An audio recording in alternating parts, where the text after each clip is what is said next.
Hello, everyone, and good evening. I'm CJ, Head of Investor Relations at Strategy. It's an honor to kick off Strategy's first quarter 2026 earnings webinar. I'll be your moderator today. We will start the call with a 60-minute presentation, starting with Andrew Kang, followed by Fong Lee, and then Michael Saylor. This will be followed by a 30-minute interactive Q&A session with 4 Wall Street equity analysts and 4 Bitcoin analysts. Before we proceed, I will read the safe harbor statement. Some of the information we provide in the presentation regarding our future expectations, plans, and prospects may constitute forward-looking statements. Actual results may differ materially from these forward-looking statements due to various important factors, including fluctuations in the price of Bitcoin and the risk factors discussed under the caption Risk Factors in Strategy's annual report on Form 10-K filed with the SEC on Feb 19th, 2026, and the risks described in other filings that Strategy may make with the SEC. We assume no obligation to update these forward-looking statements, which speak only as of today. With that, I will turn the call over to Andrew Kang, the CFO of Strategy.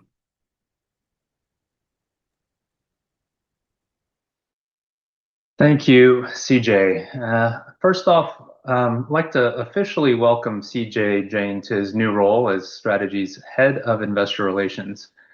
I also want to take a moment to thank Shirish Jajodia, our Corporate Treasurer, for helping establish and lead our IR function for the last 20 quarters. As our team grows, I know we will strive to continue to provide transparent and relevant information to all of our shareholders and stakeholders. So welcome, CJ.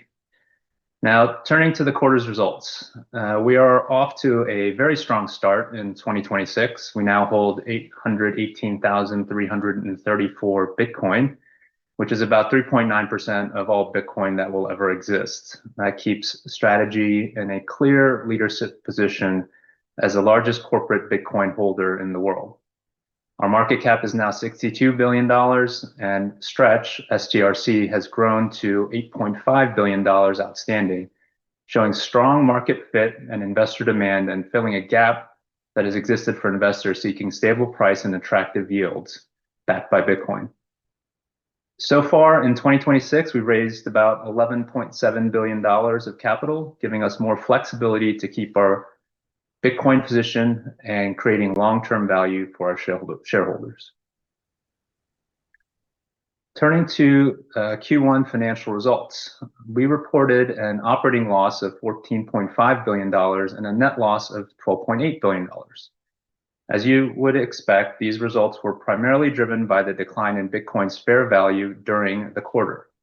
And as these are largely non-cash market-driven impacts tied to Bitcoin's quarter-end price, our underlying strategy remains unchanged. Raise capital responsibly, buy and hold Bitcoin over the long term, and grow Bitcoin per share for our shareholders. On slide 8 here, Bitcoin per share increased from 181,030 sats per share in May 2025 to 213,371 sats per share in May 2026, which is roughly an 18% year-over-year increase. Year to date, we have delivered 9.4% BTC yield compared to 22.8% for the full year 2025, showing acceleration year to date compared to the same point last year. We've also generated 63,410 BTC gain so far in 2026 compared with 101,873 BTC for all of 2025, having already achieved about 62% of last year's full BTC gain in just the first 4 months of the year. In dollar terms, that represents approximately $5 billion of BTC dollar gain year to date versus $8.9 billion for the full year 2025. Since 2020, Bitcoin per share has grown to 213,371 sats per share as of May 2026, which is nearly a 4x increase since the beginning, delivering positive BTC yield every year across multiple market environments. In 2025, we delivered 22.8% BTC yield, and so far in 2026, we've already added another 9.4%. We remain focused on consistently increasing Bitcoin per share over time through our disciplined treasury operations and long-term conviction in Bitcoin. Here on slide 11, our track record remains constant, having acquired additional Bitcoin in every quarter since 2020 across 108 separate acquisitions. As of May 4th, we held over 818,000 Bitcoin for a total value of approximately $64 billion and a total acquisition cost of about $62 billion. Our average purchase price is approximately $76,000 per Bitcoin, and our holdings now represent, as I mentioned, 3.9% of all the Bitcoin that will ever exist. Turning here to the balance sheet, digital assets ended the quarter at $51.6 billion compared to $58.9 billion at year end. Having acquired 89,599 Bitcoin in Q1, the change reflects the lower price of Bitcoin at the end of the quarter versus at the end of last year. Cash and cash equivalents were $2.2 billion, which largely reflects our USD cash reserve. Regarding taxes, the change this quarter was driven by the quarter-end mark-to-market movement in Bitcoin. And as Bitcoin moved from an unrealized gain at the year-end to an unrealized loss at the end of Q1, our deferred tax liability of $1.9 billion shifted to a deferred tax asset. A full valuation allowance against that tax asset brought the net balance sheet tax position to zero, which also resulted in a non-cash tax benefit on the income statement, which partially offset the pre-tax loss for Q1. Long-term debt remained unchanged at $8.2 billion, while preferred equity increased to $9 billion, driven by strong stretch issuance in the quarter. Overall, the balance sheet remains highly liquid and extremely well capitalized. At the end of Q4, the market value of our Bitcoin was approximately $59 billion, which is based on a Bitcoin price of about $87,500. During Q1, we recognized that unrealized fair value loss of about $14.5 billion. And despite Bitcoin price volatility, we continued to execute, having purchased an additional 89,599 Bitcoin in the quarter for approximately $7.3 billion at an average price of about $80,900. We ended the quarter with a digital asset value of $51.6 billion based on a Q1 ending Bitcoin price of about $67,800. In Q2 so far, we are illustrating an unrealized fair value gain of approximately $8.3 billion as of May 1st. We purchased an additional 56,235 Bitcoin quarter to date for approximately $4.1 billion at an average price of roughly $73,400 for that period. Those purchases benefiting from the increase in Bitcoin price adds approximately $300 million of positive fair value. And as of May 1st, our Bitcoin held a market value of approximately $64 billion based on a Bitcoin price of $78,350.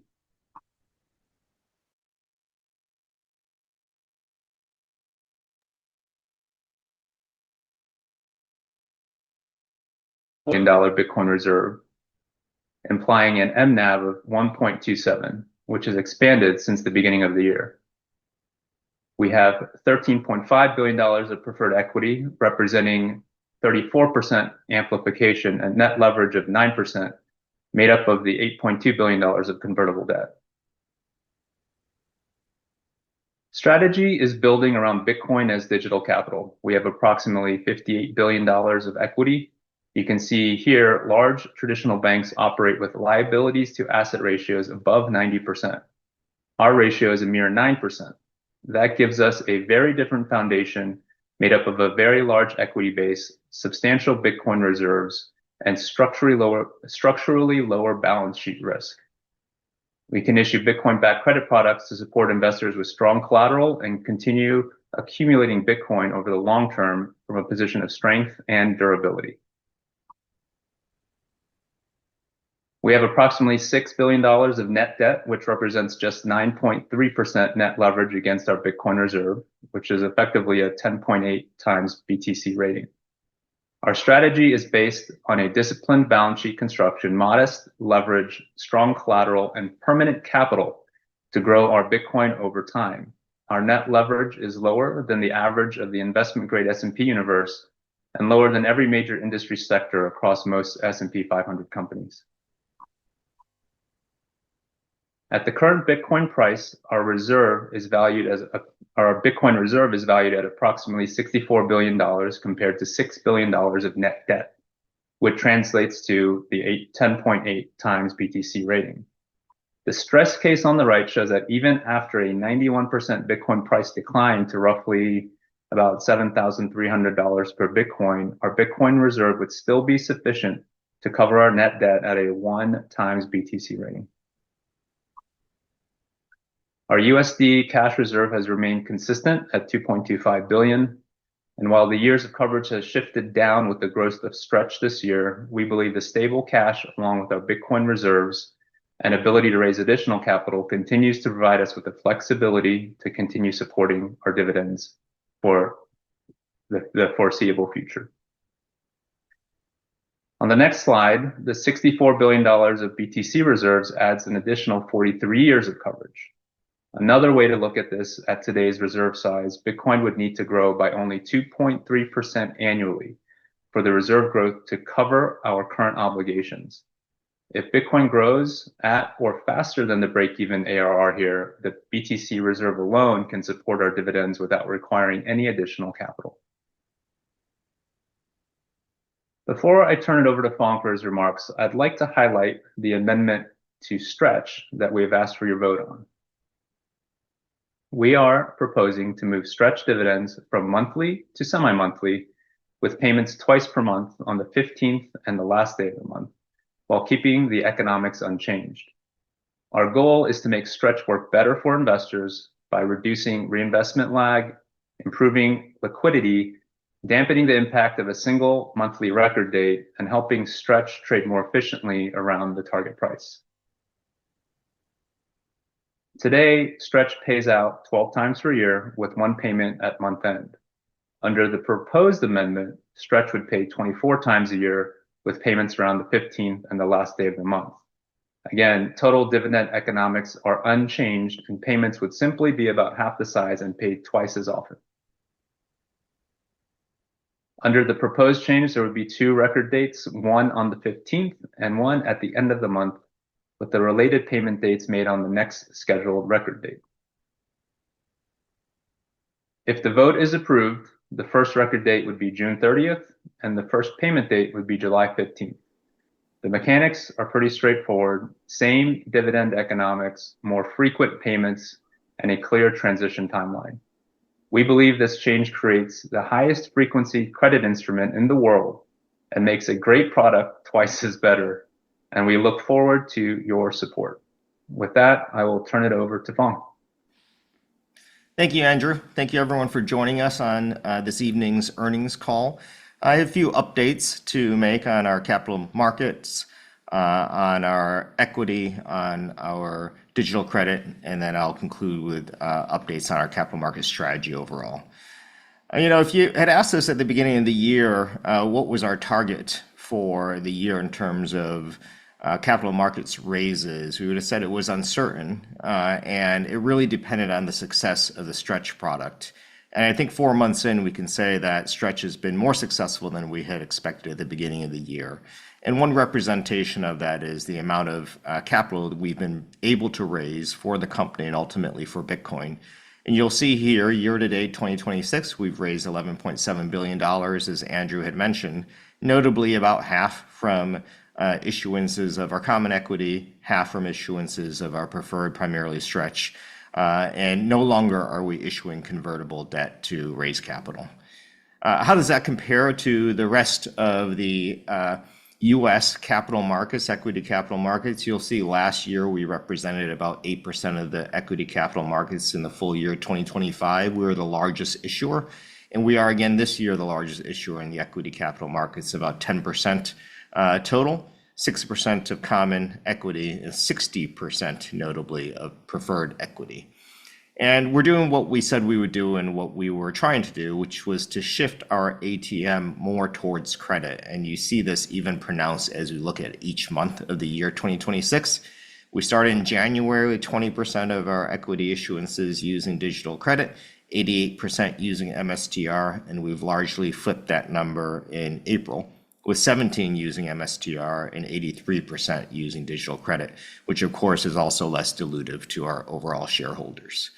Research analysts have been consistently supportive as we look to exit the Bitcoin bear cycle that we're in. The average price target of all of the equity analysts covering strategy for Bitcoin is $138,000, which is about a 70% increase. The average MSTR price target is about $323, which is an 80% increase from current levels. So let's talk about digital equity and MSTR overall. We show this chart every quarter. You can find it on our website, strategy.com. But this is our annualized asset performance since we adopted the Bitcoin standard.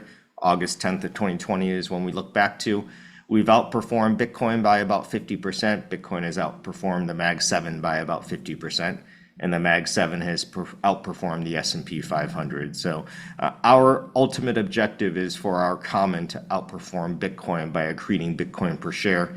And based on this chart, we've continued to deliver on that performance. As Andrew mentioned, our Bitcoin per share is also accreting. That's our business objective ultimately. And we're at 9.4% Bitcoin per share increase so far this year. And you'll see that's also accelerated in the last month, right? We started off a little bit slow in January and February, 0.4 and 0.1% increase in the month of March with 3%, and really increased, doubled in the month of April with 6%. Last quarter on this call, we said our objective is to double Bitcoin per share in 7 years. Doubling Bitcoin per share in 7 years implies about a 10% annualized BTC yield. And as I mentioned, so far this year, we've increased 9.4% our BTC yield. So we're well onto our annual target, and we've been happy with the success of Stretch so far this year. And ultimately, MSTR continues to be one of the most widely held equities around the world and the most widely held Bitcoin proxy in the world. And we're able to reach 1,400 institutions, 927,000 retail accounts, 1,300 ETFs and funds, over 100 million beneficiaries that share nearly 4% of the Bitcoin in the world. So I don't think about this as concentrated amongst one company, a set of leaders, but really amongst 100 million people that we're sharing Bitcoin with per share around the world. So let's talk about digital credit, our favorite topic so far this year. Look, the idea of preferred capital and preferred credit is not a new idea. In fact, the Industrial Revolution was built on the railroads, which was built on digital credit, built on analog credit through preferred capital. At that point in time, during the late 1800s and early 1900s, 20 to 40% of the capital structure around the world was preferred capital. What happened in the mid-1900s and the early 2000s is the rise of liquid debt markets, increased regulation, pushing preferred capital into what I would call niche use. Now, as people are waking up to preferred capital and digital credit especially, we're seeing a reemergence. And my analogy here is where preferred capital helped build the railroads, which helped drive the Industrial Revolution. Now, digital credit will help drive the digital railroads or the digital rails. It will drive the digital revolution, including the AI revolution. So we're excited about bringing this back to the forefront of the world. If you look at an overview here, we have 5 preferreds. We've mostly been focused on Stretch so far this year. I think there's an opportunity for the remaining preferreds to start to perform as Bitcoin starts to perform. But Stretch is clearly the tip of the arrow as far as digital credit. And so that's what I'll talk about primarily.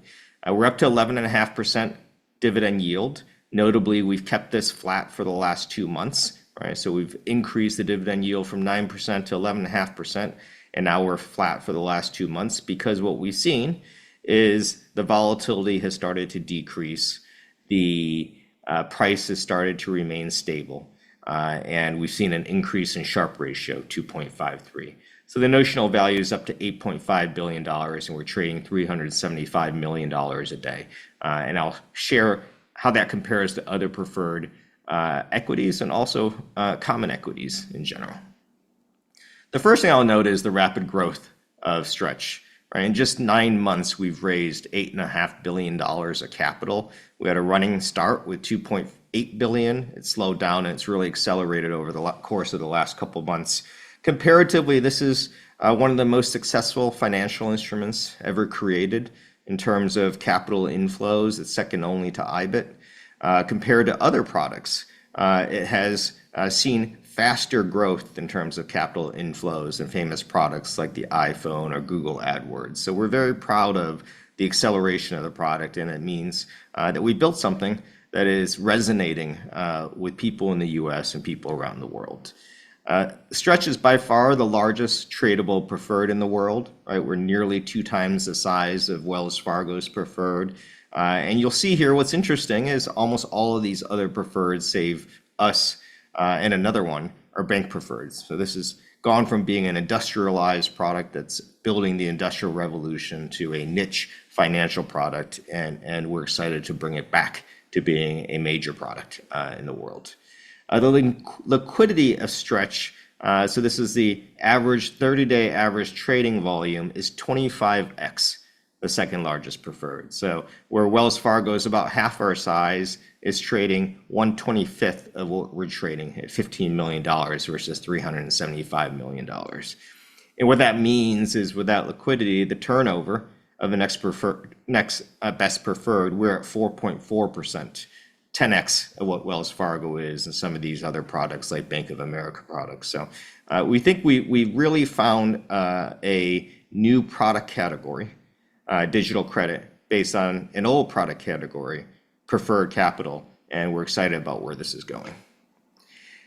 Interestingly, and as we pointed out before, Stretch is performing not just as one would expect in a bull market, but performing in a Bitcoin bear market. So while Bitcoin has gone down 37% since the beginning of October, now it's starting to rise again, we're seeing Stretch trade essentially near par and paying dividends that are increasing in a monthly. So we've increased the dividend, as I mentioned, from 9% to 11.5% and kept it steady at 11.5% for 2 months, now going on 3 months, while Bitcoin has been decreasing.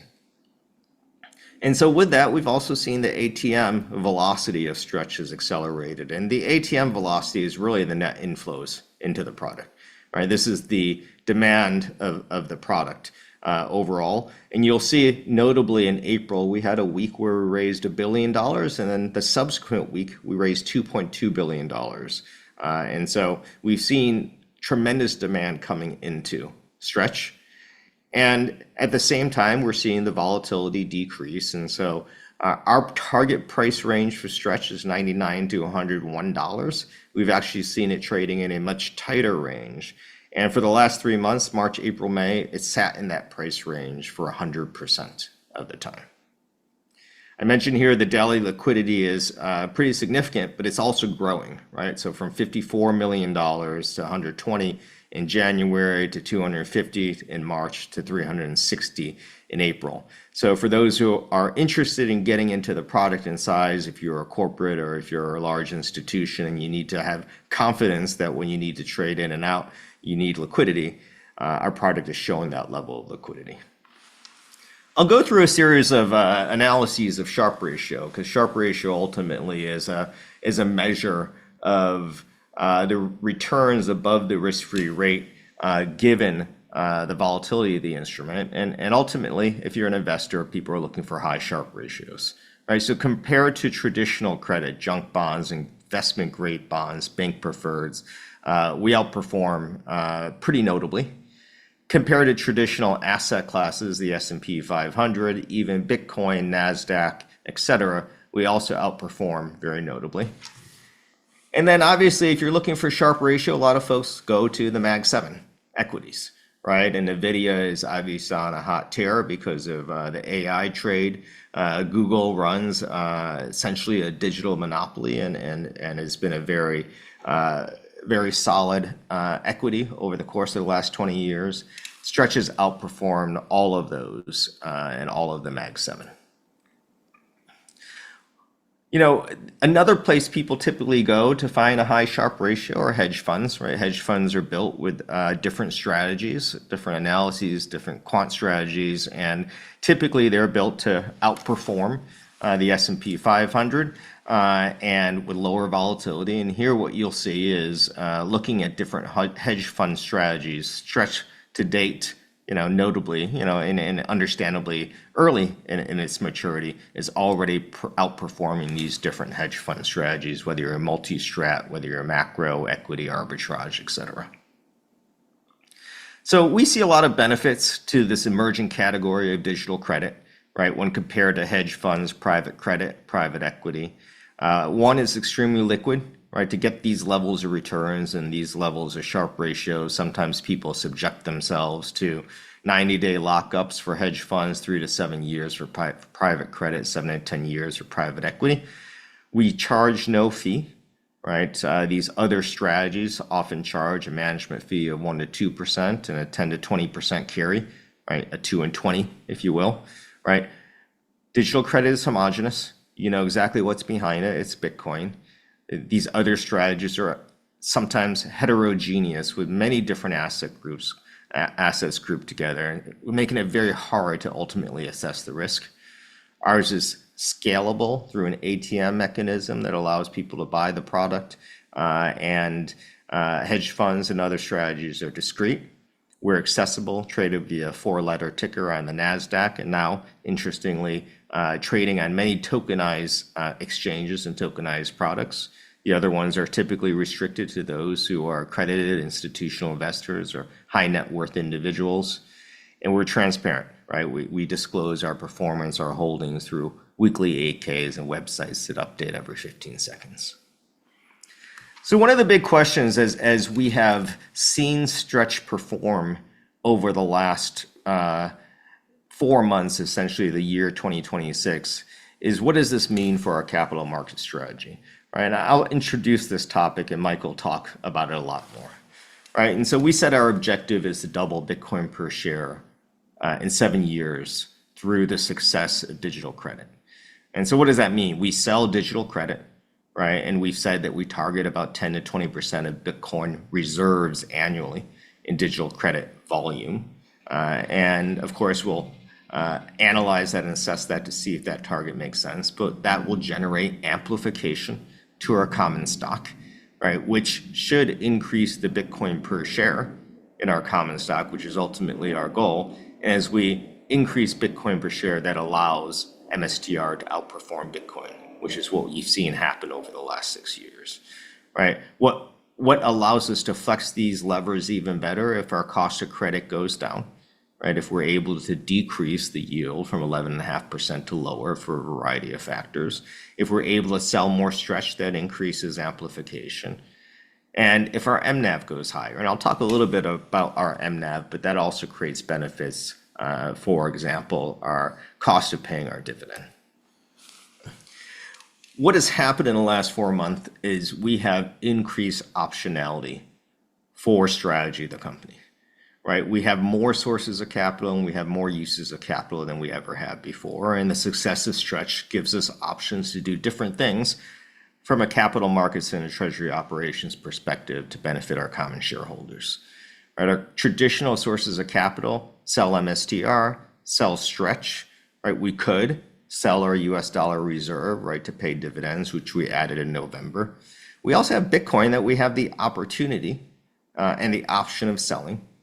We can see our other prefs start to perform and sell those into the market. And we've talked in the past about also being able to potentially sell BTC or Bitcoin derivatives. What are our uses of capital, right? Primarily today, we bought Bitcoin. We use capital to pay our US dollar dividends.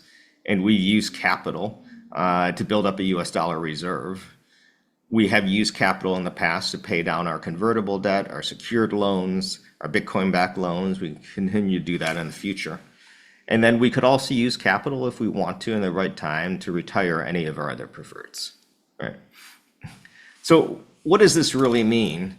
This means we had 3 trades that we have executed. And really, before 2025, 2 trades. We sold MSTR, we bought Bitcoin. We sold MSTR, we bought US dollars. Last year, we added Stretch and prefers, and we sold Stretch and we bought Bitcoin. Now, we're really seriously thinking about and contemplating and want to introduce the concept of a few more trades, right? Selling MSTR at the right MNAV, whereas Bitcoin per share created to buy back debt. What does that mean? Considering retiring potentially early some of our convertible notes using our common stock. Selling Stretch to buy US dollars, right? We haven't done that much to date, but perhaps reserving part of our Stretch proceeds to build up our US dollar reserve.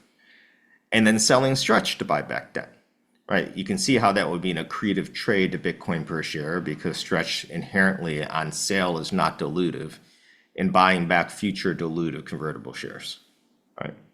And then the third sort of set of interesting trades that I sort of previewed on the last slide is selling Bitcoin, right? And this is a big sort of statement, but our ability to sell Bitcoin either to buy US dollars or sell Bitcoin to buy debt, if it's accretive to Bitcoin per share, right, is something that we would consider doing going forward. So how do we make these decisions? Ultimately, there are two sides of the same coin, if you will. One side is our equity performance, right? And to our common shareholders, the most important thing is to accrete Bitcoin per share, which results in higher BTC yield, which ultimately those together result in higher BTC gain, right? Adding more Bitcoin and BTC gain on a dollar basis is the closest proxy to earnings per share. So those are the three KPIs we look to assess equity performance. On the risk side, right, the other side of the coin, right, we have a BTC rating, which is the amount that our debt and our leverage is over collateralized by Bitcoin. We have an MSTR duration, which is the average duration of all of our instruments, right? And so if you look at our perpetual preferreds, they have the longest duration based on a Macaulay duration basis, 10, 15 years out. And then we have our convertible debt, which has a shorter duration. So swapping longer duration for shorter duration is a good trade for us, right? And then we have MSTR risk, right? And so the BTC rating and the MSTR rating together influence the total risk profile to the company. And so we'll talk through a little bit more about this framework later. A couple of things I want to note before I hand off to Mike. One is Bitcoin per share accretion is our primary goal. MNAV is an input, right? The threshold for Bitcoin per share accretion when selling our equity and buying Bitcoin is increasing over time, right? So where it used to be a 1x MNAV, as we add debt and as we add preferred primarily to our structure, the break-even increases. Right now it's about 1.22x. That means at 1.22x or higher MNAV, it's accretive for us to sell MSTR and buy Bitcoin. Below 122x MNAV, it's actually more accretive for us to sell Bitcoin, right, and pay off our dividends than it is above 122x MNAV. And so that's a note, and we'll talk more about this and we'll explain it further. But it's an important point because I think there is a misconception that the break-even point is 1.0x. Next thing I'll note, there are benefits to the way we bought Bitcoin and the holdings of Bitcoin that we have by cost basis tier. And you'll have this here, taking $20,000 tranches, 0 to 20K, 20 to 40, 40 to 60, 68 and beyond. We bought Bitcoin at every price level. Below current prices, about 80K, we have an unrealized gain from a tax basis on that Bitcoin. Above 80K, we have unrealized losses. If we were to sell Bitcoin, our objective would be to sell high cost basis Bitcoin to capture some of those unrealized losses and to take some of those unrealized tax benefits, of which on our balance sheet, there's about $2.2 billion, right, estimated of tax benefits. So there is a tax benefit if we were to sell high cost basis Bitcoin as an example, right, to pay down some of our dividends over time. Amplification. We're currently at about 34% amplification. A portion of that, about 10% of that, is driven by our convertible debt. The ability for us to increase amplification to the company is higher when we have long duration digital credit than it is when we have short duration convertible debt. So as the company starts to cycle over time from convertible debt to digital credit, we can take on more amplification with lower risk levels. And so we could see ourselves getting 50, 60% amplification levels over time and still feel like we have a high credit quality and a high risk quality to the company. And the last thing I'll share here before I get to some of our principles is the US dollar reserve, right? We have built up a $2.25 billion US dollar reserve, which at that point represented over 2 years of dividends and interest payments. And now we're with the same exact US dollar reserve at about 1.5 years. Adding to the US dollar reserve reduces Bitcoin per share, but improves the credit quality of the company. And so it's something that we'll continue to evaluate over time, what the right level of US dollar reserve is. We feel like at a minimum, it should be $2.25 billion, but likely as we grow our digital credit and stretch, we will want to add to this at a certain level. So I'll summarize what I shared here because hopefully it addresses a lot of questions from our shareholders. How do we think about managing capital markets and our balance sheet? One, our objective is to create long-term value for MSTR, right? We want to increase Bitcoin per share, which will increase the price of the common equity and ultimately be better for our common shareholders. Two, we're going to continue to grow demand for Stretch. We've seen it to be a very popular product in the market and very beneficial to our balance sheet. It will continue to improve the features as we can, for example, moving to semi-monthly dividends. Three, we are going to proactively reduce convertible debt based on market conditions. And that could mean actively purchasing back through whatever means we think appropriate some of the convertible debt before it comes due. Right. Fourth, we're going to look at the stretch demand and credit risk to determine the size of the US dollar reserve. And there's a natural market mechanism that as the US dollar reserve in months to cover, years to cover decreases, the credit risk of stretch goes up nominally and could decrease the demand. And so we will monitor that to decide what is the right US dollar reserve size. Fifth, similarly, the amplification, the appropriate amplification for the company will also based on market conditions. Right? Mike and I and Andrew and the entire team are looking literally every day at what are the trades that are accretive to Bitcoin per share, what are the trades that create the right equity accretion, and what are the right trades that manage the credit risk at the right levels. And six, not necessarily most importantly, but maybe most notable, we will sell Bitcoin when it's advantageous to the company. Right? We're not going to sit back and just say, we'll never sell the Bitcoin. We want to be net aggregators of Bitcoin, increasing our total Bitcoin, but more importantly, increasing our Bitcoin per share, because we think that is what is going to be most accretive long-term for MSTR and for the common.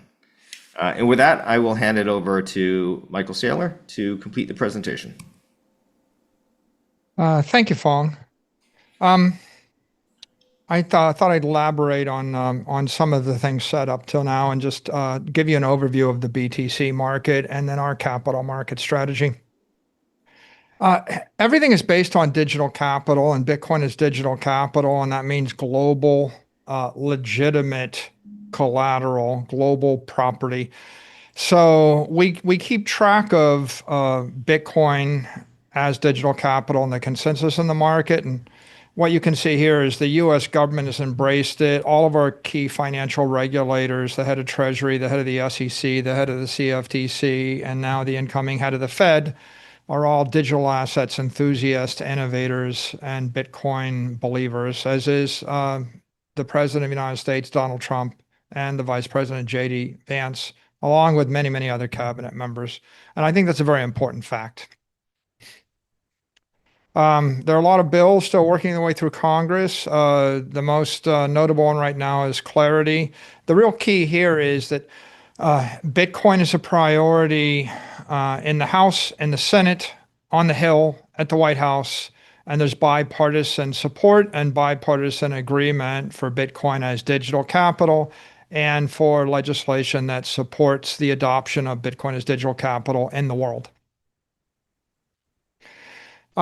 Really exciting. A few months ago at our Bitcoin for Corporations conference, we saw major announcements by systemically important banks, Morgan Stanley, Citi, TD, all with intent to integrate Bitcoin into their operations.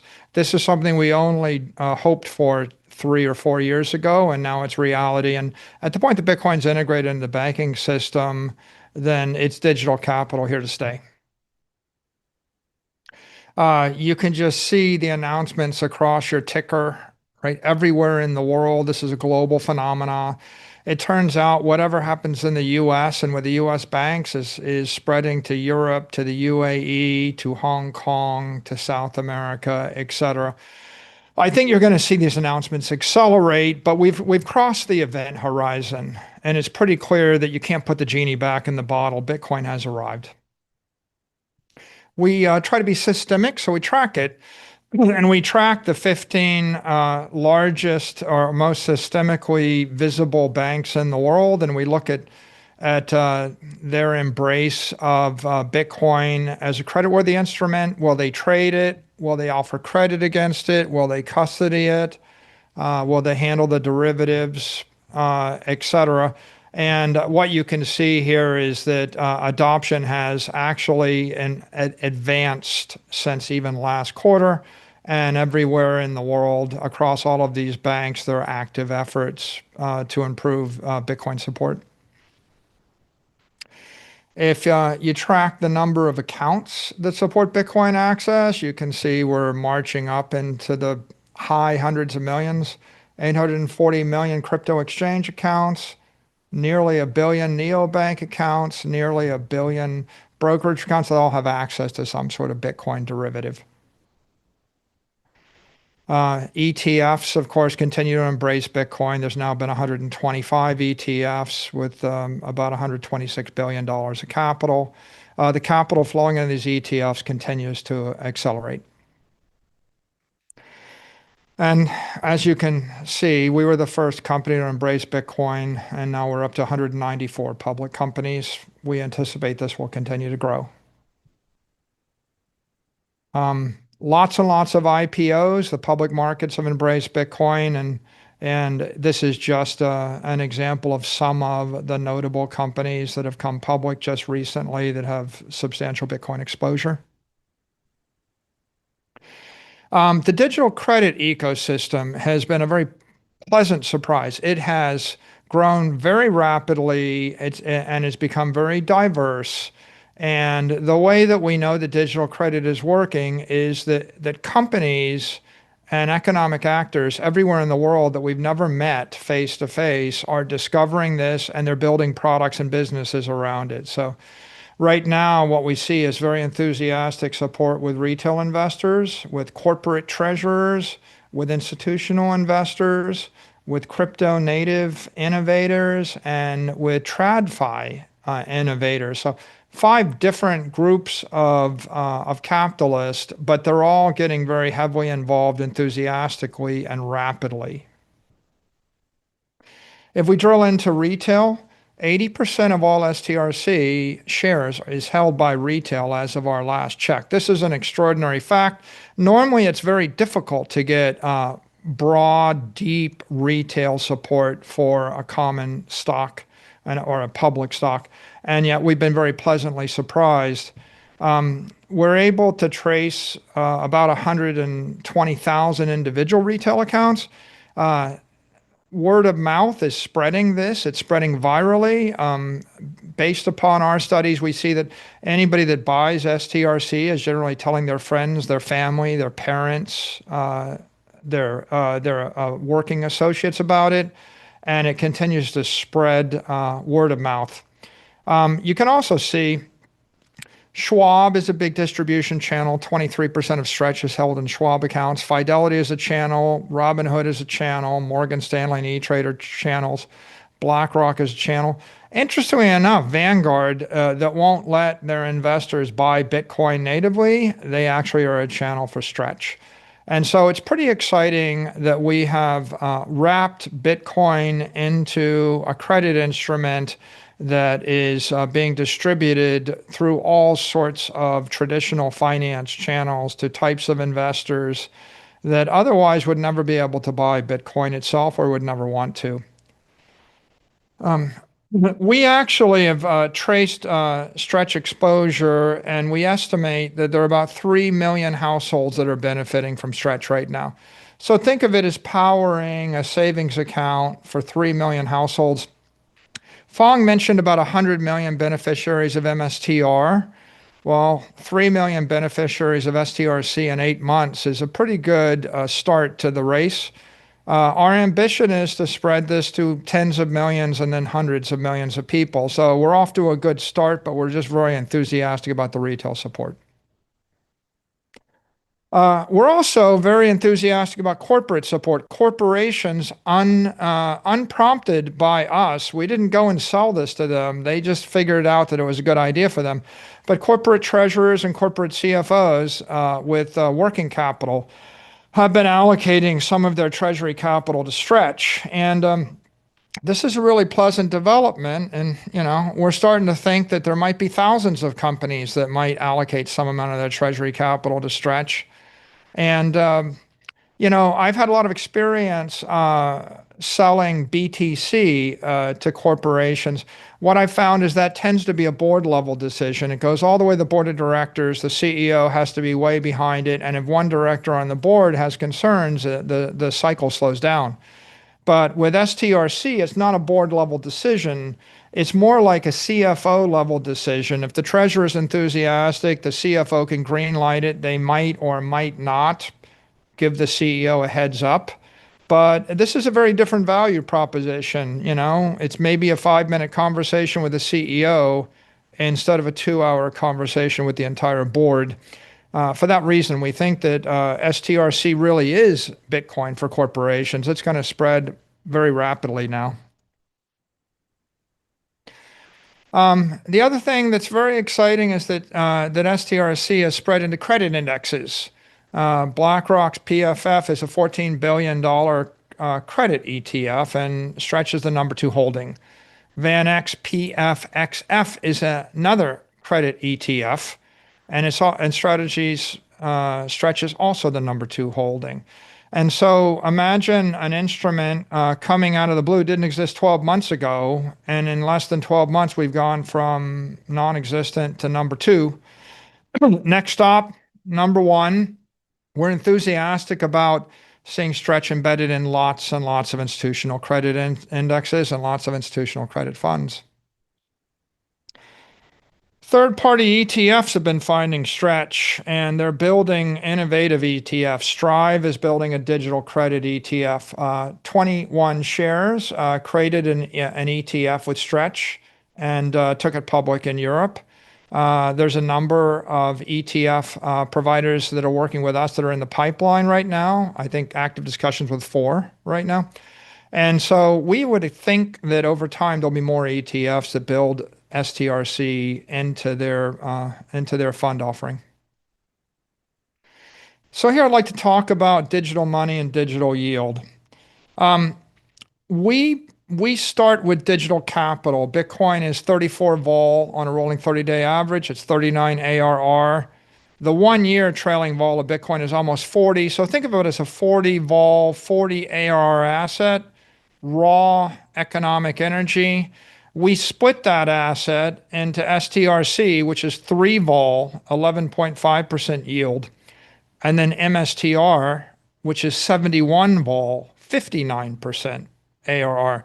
So one's an amplified Bitcoin we call digital equity, and the other one is damped, digital credit.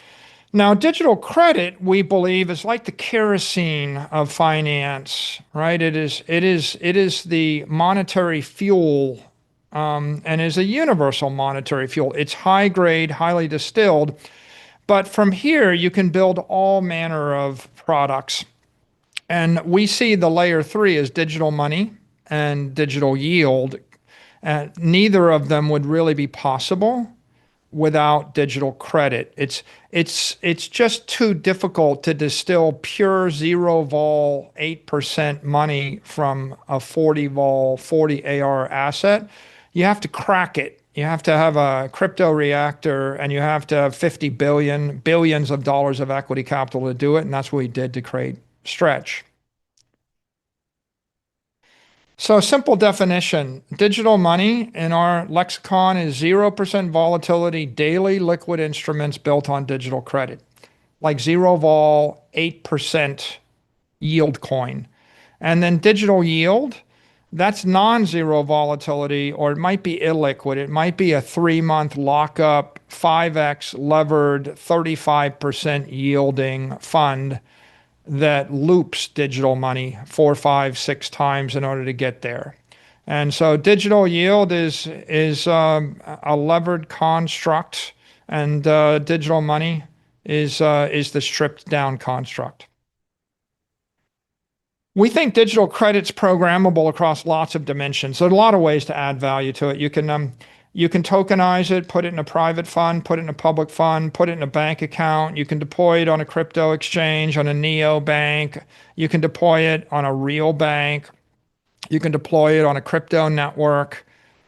You can program it to have volatility of 0 or let it float up to a volatility of 10. You could program the liquidity to be continuous or daily or monthly, but you could also put in a quarterly lockup or an annual lockup in order to put more leverage on it or create a different characteristic. You can program the yield from 5% up to 25% reasonably. Some people might go beyond that, but we think 5 to 25 is reasonable. And then you can convert the currency. You can create Great British pounds or euros or yen or Swiss francs with digital credit starting from STRC. And so when you think about all these different forms, the question is, do you want to create a yield coin, like a digital money coin? Do you want to create a yield fund? Do you want to create an account? Right? And depending upon what your assets are, if you're the biggest bank in Australia or if you're Deutsche Bank, you probably would do it one way, but you know, if you're a crypto exchange, you might do it a different way. The math is pretty straightforward. You start with 11.5% performance and like 3 vol right now.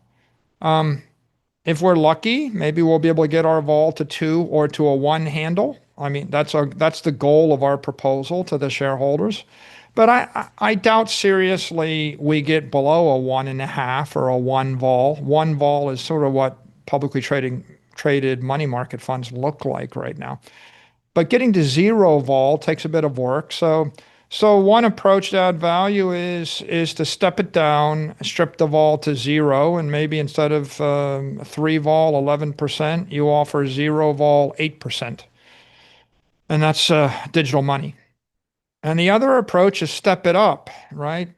Lever it 3 to 1, pay 5% for the capital, and you know, maybe you end up with something that's paying you like $35. You pay $10 on the capital, and you get a 25% yielding levered yield fund. And these are all opportunities. We are not going to do it ourselves. Our laser-like focus is make Stretch the deepest, most liquid, most stable, least volatile, highest Sharpe ratio credit instrument in the world. And that's a mission.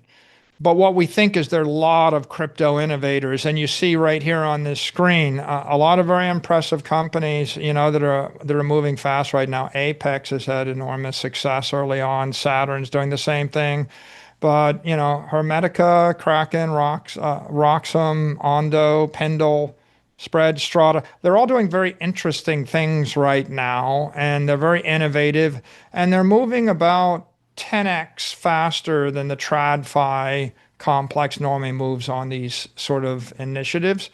But having said it, there's a lot of interesting TradFi initiatives, things you can do in a traditional finance environment, either with a private fund or a public fund, and we see those things happening as well. 8 weeks ago, there was no stretch in the DeFi industry.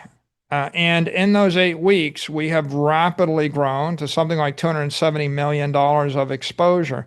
So this is just really extraordinary, the rate at which money is flowing. Sometimes money is flowing into this complex $1 million an hour, $2 million an hour. It's starting to feel to me like we may very well see more than $1 billion of stretch enter the DeFi industry in the near future. It's moving very fast and is very dynamic. So let's speak about outlook and our vision. We're a structured finance company, and you can see here we're taking raw capital, digital capital, 40 vol, 40 ARR, $1.6 trillion market cap of Bitcoin. We are stripping the currency risk, we are reducing the credit risk, we are compressing the duration risk, we are distilling a yield, we are damping a volatility in order to create various instruments. And our greatest product and biggest success right now is Stretch. As you can see, it's taking a 71 vol down to a 3 vol. We're targeting a 1 vol.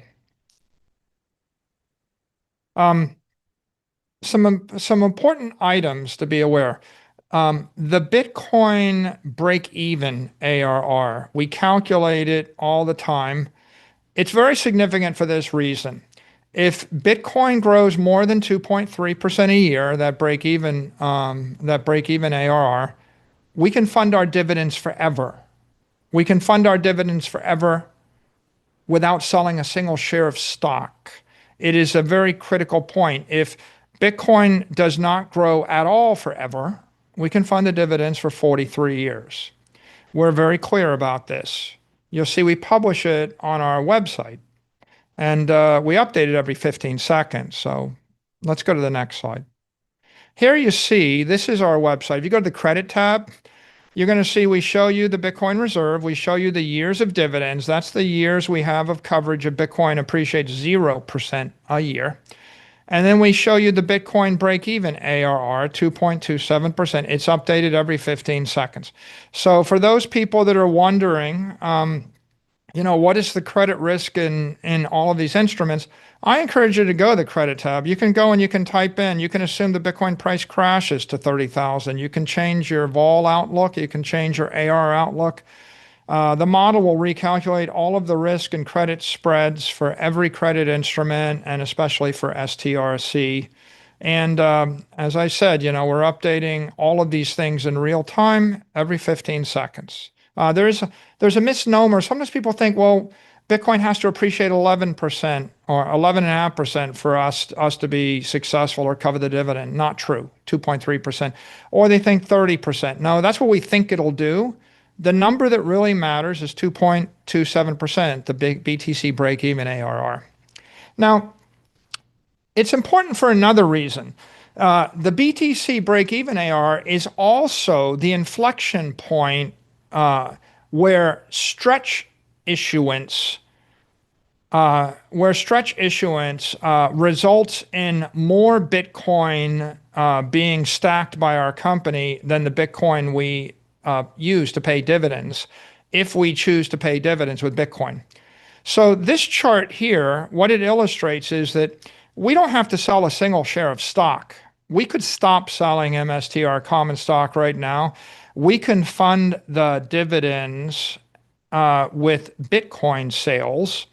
And if stretch issuance is greater than that BTC break-even number, not only will we fund the dividends forever, we will increase the amount of Bitcoin that we hold forever at the same time. So you would say, well, how much is that? Well, you can see if we were to sell $1.5 billion of stretch per year, we can sell Bitcoin, pay the dividends, buy more Bitcoin than we sell, grow our Bitcoin stack, and generate Bitcoin yield. Now, of course, we sold $1.5 billion of Bitcoin 1.5 billion in stretch in 2 days a few weeks ago. So yeah, I think we can definitely stay above that break-even point. What you see here on this slide is that if we actually have stretch issuance equal to 20%, that would equate to $12.8 billion of stretch sales this year. And we're kind of on the path to that if we look at the first 4 months of performance. We might exceed it, who knows? We might be less. But if we actually run at a 20% issuance rate, then the first order model shows or indicates that we generate a BTC yield of 17.7%. We accumulate an additional 144,000 Bitcoin, and that's after we pay all the dividends by selling Bitcoin. So again, the most important point here is there are occasionally some short narratives. People would say things like, well, if they sell the Bitcoin, that's bad for the business, or it proves the business doesn't work or something. But, we look at it as if you're a real estate development company and you bought land for $10,000 an acre and you sold it at $100,000 an acre, and then you bought more land with the profit. No, or if you sold it $100,000 an acre to pay some interest expense on debt that you used to buy more land, nobody would say that that's bad for the price of real estate, and no one would say that that proves the business doesn't work. Real estate development companies literally exist to buy land cheap and sell it expensively. We're like a Bitcoin development company. We buy it cheap, we sell it dear. Where do the dividends come from? Capital gains fund credit dividends, right? That is the essence of the business. We invest in digital capital, Bitcoin. The capital gains from the investment fund the credit dividends. They will do it in perpetuity if the capital appreciates at that break-even rate. And it turns out that sometimes we will sell a Bitcoin derivative because it's in the best interest of the company, but it's not necessary. This chart really illustrates that you can strip the business down to something very simple. You buy Bitcoin with credit, you let it appreciate, and then you sell Bitcoin to pay the dividend. And as long as you're issuing credit in excess of the break-even point, then this business works and grows forever. So how do we decide what to do? Because every single day we've got a bunch of trading decisions. Well, we have a very sophisticated equity and risk model. We calculate the benefits of the equity and the deltas to the risk for every single capital markets transaction. And that means we're making these decisions not just every day, oftentimes every minute of every day, based upon all the fluctuating prices of the trading pairs. Right now, our BTC rating corporately is about 3.3. The duration of our liabilities is 10.9. That's the stochastic duration. It's our estimate of the stochastic duration of all the debt and the prefs. The risk that we've centered on works out to 818 basis points, and that works out to a fair credit spread of 61 basis points. 818 basis points of risk means that there's an 8% chance at the end of the duration of the liabilities that you're trading at a BTC rating of 1. And 61 basis points is the credit spread a rational investor needs to be paid to offset the risk. What you can see here is two things. First of all, the assumptions we plug into the model to estimate that centerline risk is 10% BTC ARR. We assume that Bitcoin will perform about at the level of the S&P 500 over the last 100 years. It's a fairly conservative, realistic view, and we plug in 40 vol. We assume that the asset will remain volatile ad infinitum. So we see that as two conservative estimates. But even with those estimates, what pops out is a credit spread of 61 basis points. The investment grade credit spread is like 88. And so this is investment grade credit, even with very realistic, pragmatic inputs. Let's delve a bit more into this. Here's the risk model. What you can see, of course, is that if you're a Bitcoin maxi, you think Bitcoin's gone up 30% a year, there is no risk. Right? The more bullish you are in Bitcoin, the more the risk drops away. If you're a tech investor and you think Bitcoin's as good as a Mag 7 stock and it goes up 20% a year, the risk is fairly de minimis. If you're a trader and you think Bitcoin is no different than the S&P, well, then you're on that 10% ARR line. And then if you think that the vol stays constant, you've got that 818 basis points. If you're a skeptic and you think Bitcoin's going up 0% forever, the risk increases, And if you're a hater, pessimist, and you just think that Bitcoin is going down ad infinitum, well, then the risk actually explodes. There's a lot of risk here, and you can see it in the model. We will show you risk numbers here with that realistic view, as though you're an agnostic trader. You don't love Bitcoin. You just think it's just as good as any other equity capital asset that's diversified. You can see you can calculate the risk with various Bitcoin prices, and you'll get the answer you would expect. Bitcoin price going up is good. Bitcoin vol going down is good. And on the next slide, you can see you can slice this with various assumptions about the outlook of Bitcoin as well. So let's look at some trades. If we decide to sell $1 billion of MSTR stock and buy $1 billion of Bitcoin, if you do that at less than 1.2 MNAV, when you do it at 1 MNAV, you can see it's dilutive. It's a minus 48 basis point yield. It costs the shareholders $310 million. For that reason, not very good idea. What you can see here is that as the MNAV goes to 2 or 2.25, it becomes a screamingly accretive deal. At 2, you make $457 million in gains on the trade. We've broken it down to basis points of yield. It's also another point. 57 basis points of BTC yields a lot of money. It's worth $1/3 billion. So it's not that complicated to see whether something's accretive or dilutive when you're swapping common for Bitcoin. You can also see here what it does to the credit risk. It improves our BTC rating. It decreases the risk. So whenever we're swapping MSTR for Bitcoin, it's credit positive. It's probably equity positive unless we're trading below that 1.22 break even.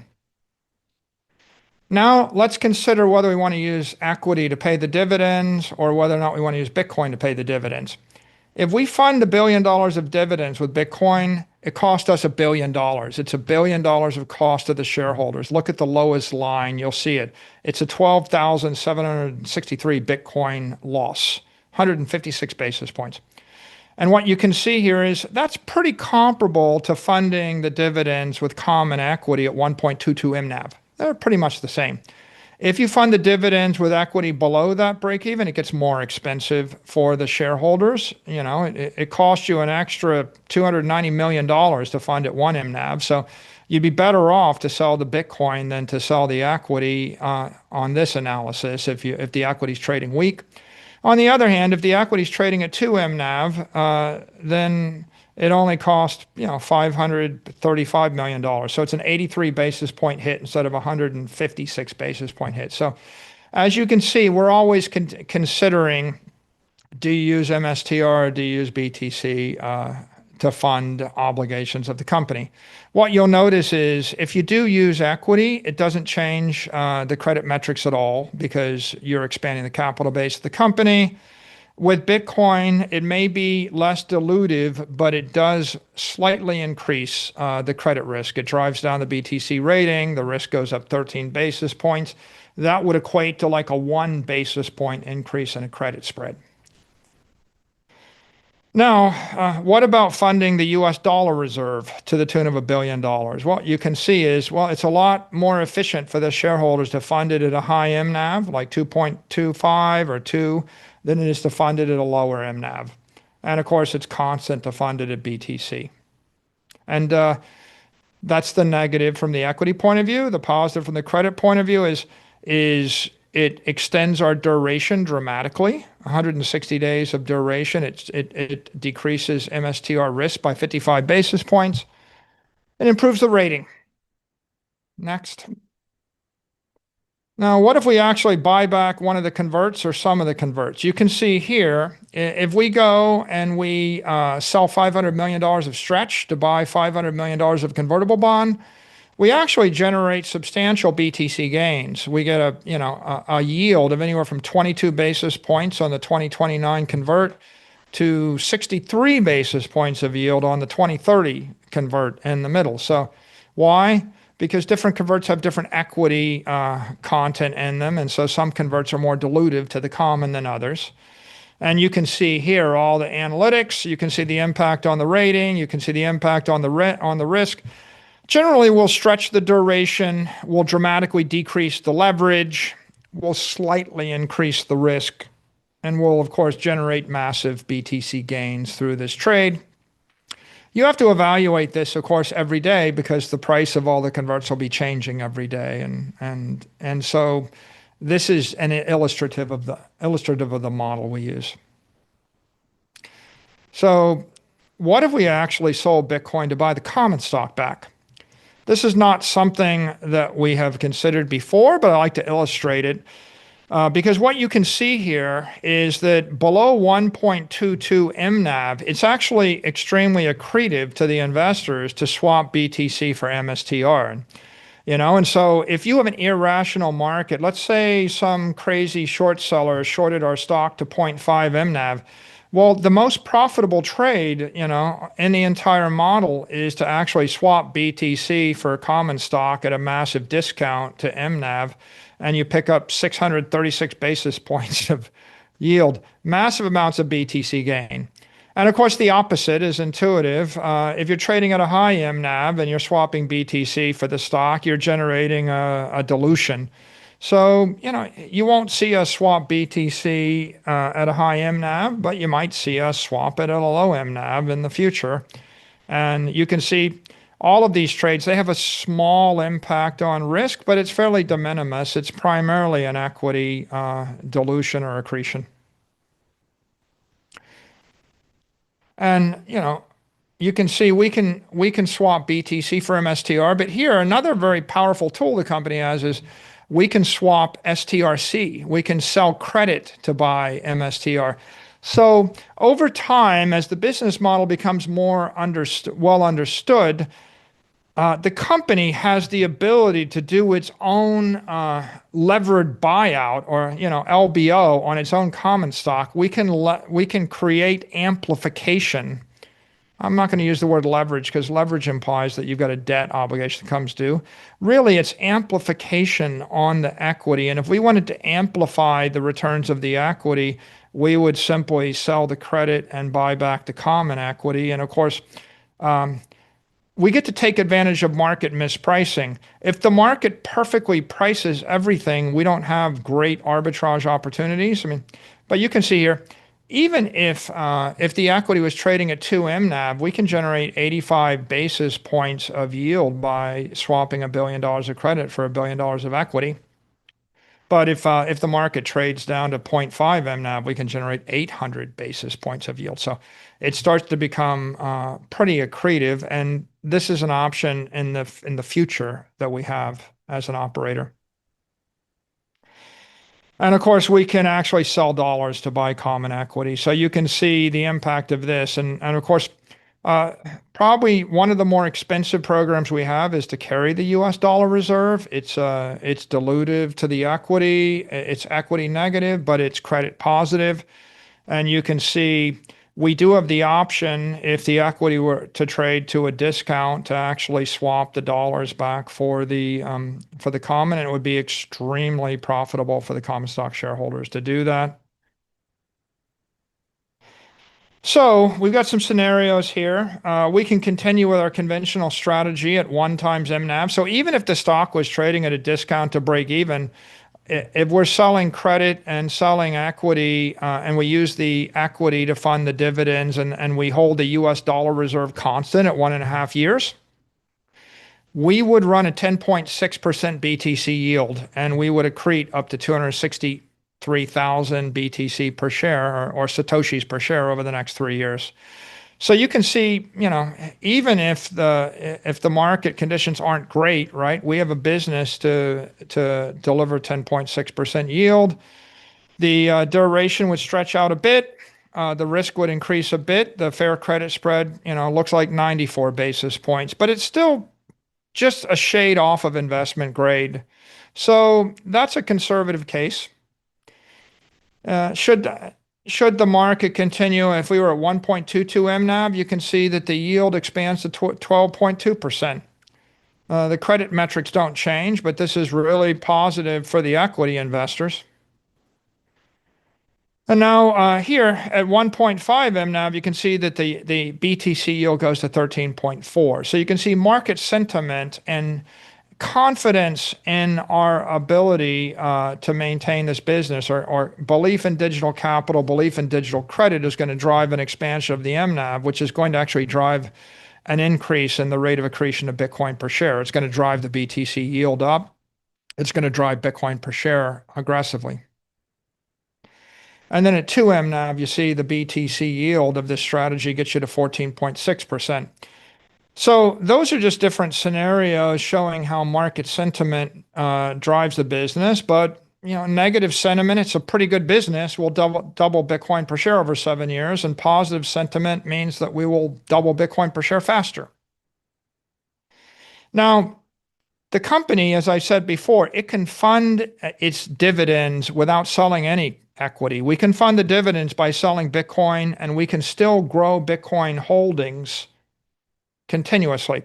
So here's a scenario where what we do is we fund the dividends, we fund the USD reserve at 1.5 years. We do it by selling Bitcoin, and you can see we drive a 12.2% BTC yield. We go from the 670,000 BTC level to 850 to 950 to 1 million. So we'll go through 1 million Bitcoin held on the balance sheet in the next 36 months, and we'll do that while funding all of our obligations with Bitcoin. You can see the impact. The impact that's measurable is a slight increase in credit risk and a slight increase in credit spread, but I think it would be a second order effect of the market. So this is interesting to keep in mind. Now, what happens if we fix the US dollar dividend and fund dividends with Bitcoin? Here, what we do is we just hold the dividend at 2.25 billion, and we pay all of our obligations by selling Bitcoin. And what you see is we get to a 14.7% BTC yield. Again, a slight increase in credit spreads, a slight increase in risk. But this is without accessing the equity capital markets at all to drive the business. And we're looking at first order effects. We're not really showing the second order effect and the third order effect. There are tax credit advantages that are second order effect. There's reflexivity in the common stock itself. It might very well be that if people decided we weren't going to sell any common stock, they might actually decide that the rational MNAV should go to 2 or 3 or 4. And so we can't really model those. What we can just illustrate here is that even the first order model, it's pretty clear that the company has the option to run on the Bitcoin engine or on the Bitcoin derivative engine. MSTR is a Bitcoin derivative, and either of them are options. Here's a scenario where we just retire all the converts. And if we diverted 20% of the stretch issuance to retire debt, we retire all the debt in the next 3 years. We'll go from $8.2 billion of debt to zero. Net leverage goes to zero. The duration of our instruments goes up to 15 years. There's 114 basis points of credit spread on the digital credit, but there is zero leverage. And we run with a 12.4% yield, and we maintain this constant 1.5 year USD reserve. And so you can see that's kind of interesting as well, and an option that's available to us. So here's a table that just shows all the various options. And of course, there's a lot of other things. We've got a sophisticated model. We can plug in any possible trade in any size on any day of the week, and rest assured we're considering these every single day, and we're programming trading algorithms to trade all these instruments, sometimes every single second. And so the key point that Phong made is the optionality in the business is expanding dramatically. You can see on the equity side, our assumptions are 30% BTC ARR, 20% stretch issuance, 11% dividend rate. On the credit side, we're much more pessimistic or conservative, or you could call it realistic if you want. 10% BTC ARR, high vol. If Bitcoin vol starts to fall as Bitcoin price appreciation accelerates, we have a lot of other options we can take advantage of, and rest assured we'll jump on top of those. I thought I'd show one last slide of interest here, which is sometimes people have this misnomer. They think that we're borrowing money at 11.5% and it's a fixed obligation.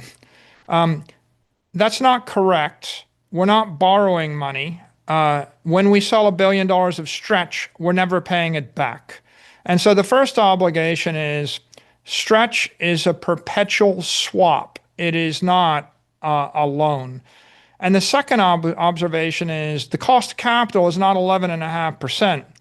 There is a stochastic cost of capital. What Stretch is a perpetual swap where the issuer agrees to pay SOFR plus a credit spread, a variable credit spread adjustable each month. And then the issuer invests that in Bitcoin. So we are paying SOFR plus a credit spread. We are taking back the Bitcoin return, and the company, the issuer, has a couple of very powerful options. One powerful option the company has is over time to reduce the credit spread. That is an option. And of course, the credit spread is probably at a high point when you're early in the industry, when digital credit is not understood. But you would think after 3 years or after 6 years or after 9 years, the credit spreads will compress as confidence in Bitcoin grows, as confidence in Stretch grows, as AUM grows, as confidence in the business model grows. The credit spread should compress. The second option is the company has the option to lower the dividend to a floor of SOFR. So as SOFR falls, when SOFR's 375 basis points, that's the floor. But if SOFR goes to 200 basis points, the company gained 175 basis points of additional optionality. SOFR has gone to 0 or 25 basis points in the past. So the fact that SOFR generally fluctuates between 500 basis points and 25 or 50 basis points on an 8-year cycle is a very important point.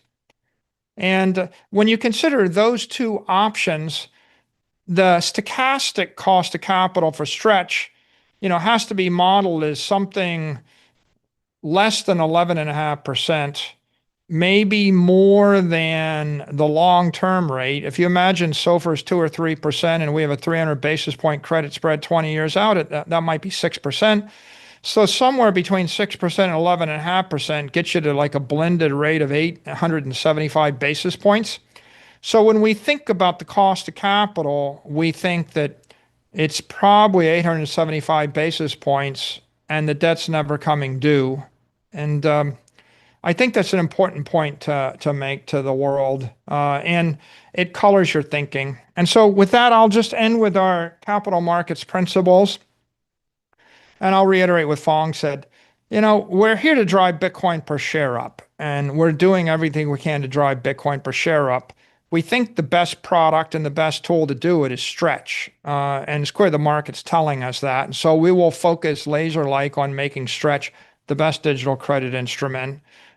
We do see a world where we're debt-free, and sooner rather than later. We're going to adjust our amplification and our credit metrics and our US dollar reserves and our use of proceeds based upon market feedback. We get market feedback every minute. We're literally staring at all these signals every minute. And of course, we're talking to every credit investor and every equity investor continuously. And again, with Bitcoin, the company's got more than $60 billion of Bitcoin, and the Bitcoin market has $20 billion or more of daily liquidity. If we were to be boxed in by a troll or a cynic or a skeptic into agreeing that we're never going to sell the Bitcoin and we're never going to tap the liquidity, we would be impairing the asset which accounts for 99% of the future of the company. So, it's kind of like a real estate developer saying, I'm just never going to sell any real estate ever at any price. It's kind of a silly thing. if a wealthy person, if a billionaire sells $1 million or spends $1 million to make $1 billion, nobody says they're poorer, and nobody would lament that spending a few $1 million is going to crash the U.S. currency either. I don't think that if we spend $100 million of Bitcoin or sell 100 million of Bitcoin to pay a dividend, I don't think it's going to negatively impact the Bitcoin network. I think it's probably good for the Bitcoin network. It definitely doesn't impair our business model. If anything, it just creates more optionality and second and third order effects. So the management team's practice is to run the company in the best interest of all the stakeholders. And that means there are three that we laser-like focus on. Whenever we're making a decision, we ask the question, is it good for the common equity, MSTR? And we ask the second question, is it good for the creditors, especially STRC investors? And the third question we ask is it good for the capital investors, BTC investors? And we happen to believe that running our business in such a way as to commercialize digital credit in the most efficient fashion is the best thing we can do for Bitcoin and Bitcoin investors, the best thing we can do for digital credit investors, and the best thing that we can do for our common equity investors. There is no conflict between those three goals, because if we sub-optimize to the benefit of one to the detriment of the other two, the entire machine doesn't work. And so when we balance the interest of the three, the more credit we sell, the higher the equity MNAV, the higher the equity MNAV, the more credit we can sell, the less the credit risk, the more Bitcoin we can buy, the better it is for Bitcoin. The better it is for the price of Bitcoin, the less risky the credit is, the more profitable the equity is.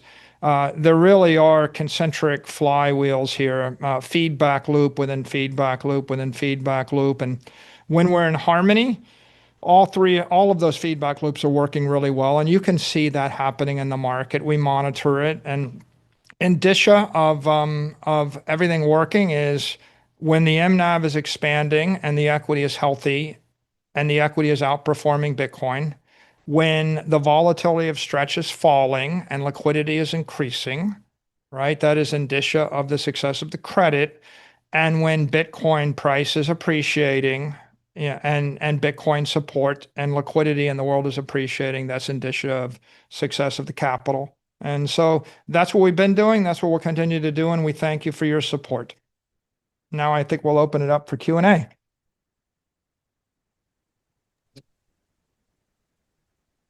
Thank you, Michael. So before we jump into the Q&A, I'd like to just share with all our investors that we're organizing a special Q&A for retail investors next week on May 13th.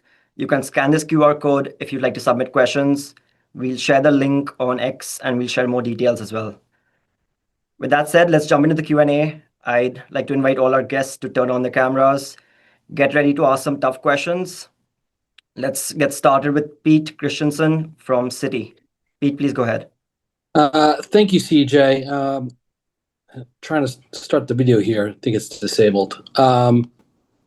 Anyway, hop right in here. Michael, I just want to, I was just hoping we just can take this call and how you've laid out, I think, all these scenarios, and think about, like, in historically, I guess, well, I'm pointing to last year, the end of last year, that there was a false signal that strategy was selling Bitcoin and it was taken negatively in the marketplace. Today, you outline a lot of different optionality scenarios that strategy now has to optimize its capital stack.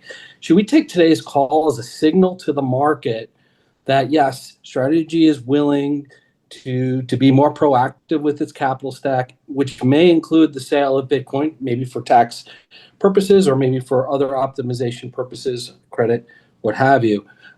Should we take today's call as a signal that, yes, strategy is going to be more tactical with its capital stack going forward? Yeah, you should. I think the company got much healthier when we proactively began to utilize the equity ATM, and we said we're going to do it. We're not ashamed of it. We'll probably do it again. And then when the company started proactively executing on the credit ATM, and we said we're not ashamed of it. We're going to keep doing it. We think it's good, and we've got a plan for it. And now I think at this point to say we're turning on the BTC drive, we're not ashamed of it. We got 65 billion. We have a $2.2 billion tax credit that's lying on the floor. We ought to go find a way to pick up the 2.2 billion, right? And just like, with everything else, the more optionality we create and and the more tools we have at our disposal, I think the better it is for the equity investors. We'll probably sell some Bitcoin to fund a dividend just to inoculate the market, just to send the message that we did it. Look, the company's fine, the Bitcoin's fine, the industry's fine, the world didn't come to an end. And if you're a short seller and your thesis is the company's got to sell equity in order to fund the dividends, I would like nothing better than to, rip your wings off. I like that term, inoculate. Very well. Thank you. Thank you, Pete. I'd like to invite Jeff Bock next. Hello. First off, congrats to the team, particularly on Stretch's accelerated reach, and happy to be a part of this. Thanks for having me here. My question's focused on understanding how macro factors may influence the firm's Bitcoin acquisition strategy, and particularly in regards to interest rates. As we all know, we're just about a few weeks away now from Kevin Warsh's official inauguration, and even though rate cuts odds are a little lower this year, strategy now does have like an explicit growing interest rate sensitivity, right? As we just saw from the stochastic model. And so if hypothetically we see interest rates being lowered, Stretch has this momentum that it will likely trade above par more aggressively, given the nature of like the floating rate dynamic. And now the company has like a really, really interesting fork. You can either, one, issue more Stretch and push the price back down to par, or you can actually use that moment to reduce the interest burden itself, right, on what's outstanding. And there's a healthy tension between these two things. I guess my question is, can you help us understand that risk framework a little better to calibrate that particular trade-off, right? Lowering the coupon versus selling MSTRC, it changes a little bit of the Bitcoin acquisition velocity, but it also cuts interest expenses, especially in that lower rate interest environment, and any specific like input parameters that you might say takes priority here in your calculation. I'll start, and then Fong or Andrew may have some comments. So first of all, when the macro indicators are moving against us, we've got a headwind, everything slows down, right? And when we go to a restrictive monetary policy, that's bad for Bitcoin. That's really bad for Bitcoin. It's bad for risk assets. Bitcoin is risk assets squared. MSTR is risk assets cubed. So I feel like we're like tech cubed and big tech cubed, and Bitcoin is big tech squared in a risk off environment, and you could see that. In a risk on environment or a more accommodative monetary economy, I expect you'll see the opposite. I think Bitcoin will rally hard as squared. Our equity should rally as tech cubed. The credit, presumably, we have more optionality if SOFR falls.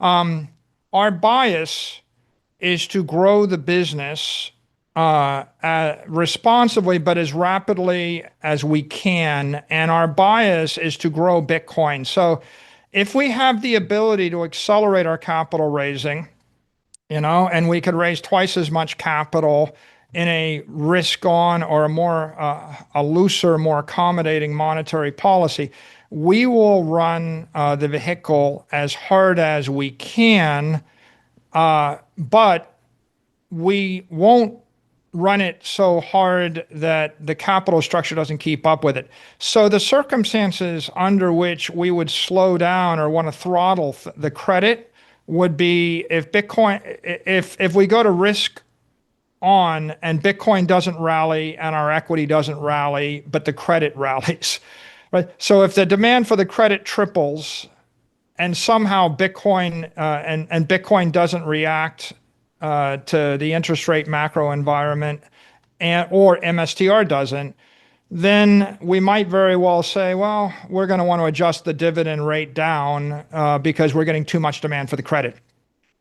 By the way, Jeff, I don't think that'll happen, right? I think the likelihood that we go to a risk-on environment and Bitcoin doesn't rally is small. So then if Bitcoin rallies, then our capital stack and our collateral base expands, and then we can accommodate more credit. So the rate of stretch issuance or credit sales is a function of the BTC growth rate, or ARR. If Bitcoin grows 30%, we can expand, credit aggressively. If it grows 50%, we could go faster. And then the second order is really the equity capital markets enthusiasm for our business model. So if the equity capital markets looked at our business and said, okay, we're going to run a BTC yield of 20% a year, and I'm going to give you a P to E of 10, I'm going to give you a 200% premium to NAV, and you're trading at 3x MNAV. Well, that would be better than we are right now. If the equity capital markets did that, gave us a 10 P to E on BTC yield or BTC gain, then of course, our optionality increases, we grow faster. And, the countervailing view is, well, you've only been doing this for a year or 2 years. And so the Lindy effect says, I'm only going to put a P to E of 2 on that. And so if we get a P to E of 2, we could have a Bitcoin rally that gets us a collateral stack, but the equity doesn't go as fast, and that might govern the rate at which we run the credit engine. But the bottom line is, if the macro environment turns risk on and expands, and Bitcoin rallies, our equity rallies, it's go time, we're going to go, and we're going to go with the credit. Like, we're going to use the credit. Make no mistake about it. We want to see the MNAV, the equity is undervalued. We want to see the MNAV expand to 2, 3, 4, 5, or 6. And nothing would make me happier than to rip the faces off of all the skeptics and the shorts and drive the equity to the moon. And I think the question you got to ask yourself is this company going to sell $10 billion of stretch this year, or 20 or 40? Or 80, right? And the answer to how much we can sell responsibly is a function of where the Bitcoin price is, and to a lesser extent, how the equity capital markets react. If the equity capital markets are accommodating and supportive and Bitcoin rallies, the company has a lot of tools to manage the BTC rating and the collateral coverage, and we can add more equity capital. And you could see, I just showed you, we can put equity capital in the market fast. We're the biggest equity issuer last year and this year. We could also take common equity out of the market if we decided to. What we're going to look at is we're going to look at the interest rate forward yield curve. We're going to look at how Bitcoin performs, if Bitcoin keeps performing as big tech squared. We're going to look at the forward curve, or the forward expectation curve of BTC. We're going to look at the forward vol curve, right? If Bitcoin at vol 40 or 35 is different than vol at 50 or vol at 20. When Bitcoin vol falls to 20 or 25, you can lever these things and still have investment grade. You can lever 2, 3, 4, 5x more and still have investment grade. So that's, by the way, Bitcoin vol being 30 right now is not the same as institutional credit investors expecting Bitcoin vol to be 30 for a decade, right? So the forward yield curve, the forward vol curve, the forward price curve, the forward, equity curve, all that stuff gets discounted back, and we get up and we ask ourselves the question, what is the rational thing to do?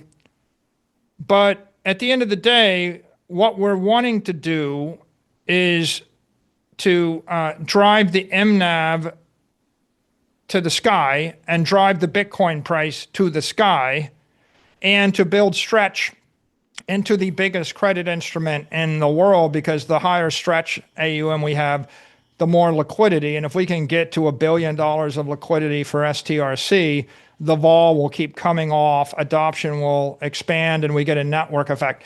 So yeah, I think, you know how Amazon gave like free shipping or shipping for $10 a month, and everybody said you're losing money on that, and they lost money on that for a decade, and then one day they just raised the price, and they were the only player in the world, and they made a fortune, and people, thought, well, I guess that was a good idea.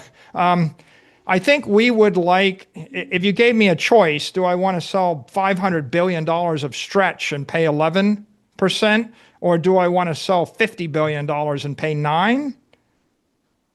If you know me and the company, I think you can guess which of the two we want.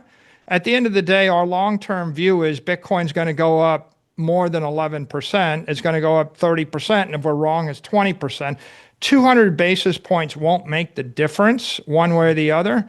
But I rather think that if we gather an extra $100 billion of capital, I think the war to determine the future of the credit markets and the war to determine the future of money is going to be fought and won with money.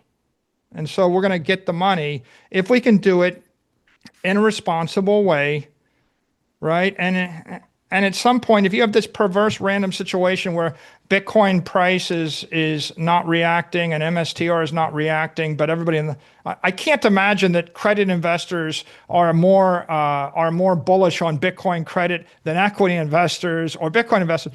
But if you construct that tortured scenario, then maybe we would slow down the credit machine. But if equity investors are more bullish than capital investors, and if capital or Bitcoin investors are more bullish than credit investors, then I think the entire system solves its own problems, because we're probably not going to be able to keep up with the expansion of our BTC collateral stack.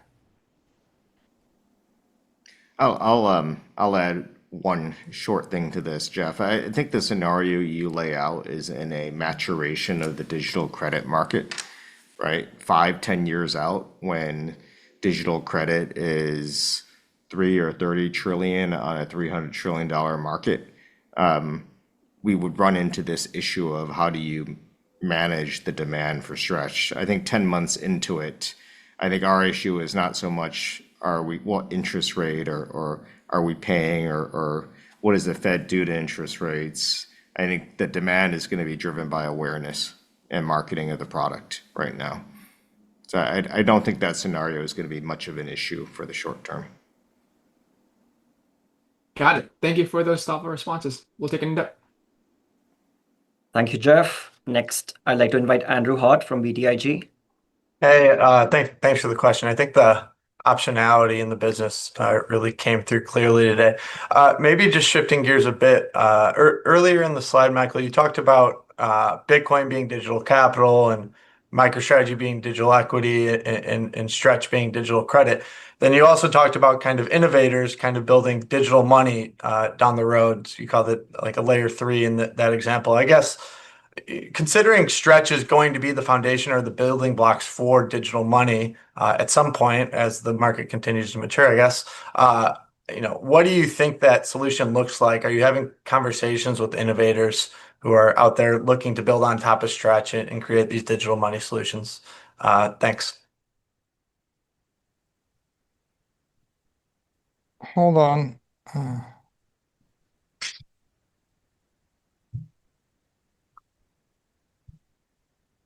Sorry. Can you hear me? Yeah, I can hear you. Oh, you hear me fine. Okay. So, I think you see it with Apex and Saturn and Hermetica and a lot of the token issuers that are creating these yield coins that are powered by Stretch. And so they're rapidly innovating. I think if you look at some of the DeFi protocols that are offering, 2x, 3x, 5x, 10x leverage and looping, Pendles of the world and the like, I think they're also innovating pretty rapidly. We don't know the final shape. I think there's 1,000 different combinations of digital money and digital yield. I think there's a different currency in every country. I think you can create various yield coins in different currencies. I think that I think that in Australia you can deploy it via a regulated bank or via a token that can sell in Australia or via an ETF taken public in Australia or via a private fund in Australia. So when you take the combination of currencies and platforms and containers, the sky's the limit.